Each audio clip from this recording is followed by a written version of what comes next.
Shosha mfethu lo sasibona naye shasha siyambona laphana uBhekuzulu ukuthi uyaphendula nokuze mva bomduduzi eshilo laphana ukuthi ayikhona into iyadala ukuthi ahambe enkabi record kahle kahle nje imali ne-loyalty.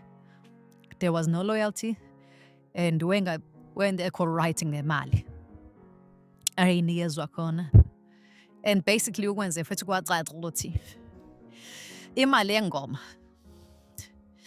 Dear Exam, which is, I think, Dear Exam is the biggest song by Umduduzi Noob under Intaba Record, if I'm not mistaken. And futhi hiti ilethinge ngimiyeke and Umduduzi uthi ama royalties alo mali alo ngoma alawazi.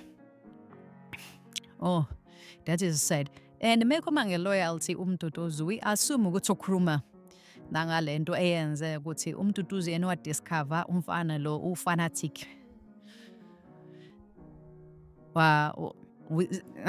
If I'm not mistaken ngiyakhumbula nje even nakwi-bio yakhe Umduduzi kwi-Black Bani Entertainment okuyi-record company ayiqalile yena ukuthi weshoda phana uthi ikhaya lika Fanatic noMduduzi wababala nje abafana abadiscover uyena. But what esihamba kuMduduzi oBhekuzulu bamthatha la mfana bamsayina asazi ukuthi bamthembisa, but we all assume ukuthi mekhuluma ngeloyalty mhlawumbe ukhuluma ngalonto uthi abafe seningidlela mfethu umuntu engizitholele yena ngithi sophusha naye seniyamthatha nina cause nemali nizomthembisa ukuthi nizomenza superstar. Okay, fine, I think ukhuluma ngalo. So uBhekuzulu laphana nje uyambona laphana kwi-post uyasho uBhekuzulu ukuthi okay wayise sizoyimela boy, uyasho laphana ukuthi hayi mfana nje insizwa nensizwa yophiliswa zinqumo zayo.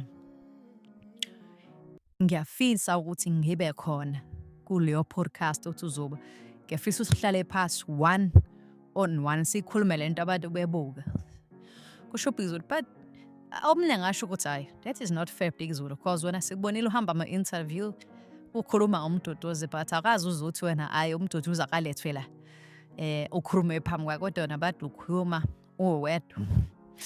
Why manje usuzofuna ukuthi uMduduzi masefuna ukusho iside lakhe then wena ube la eduze? Hayi abanye abantu abayizwisisi kahle and it does make sense that way.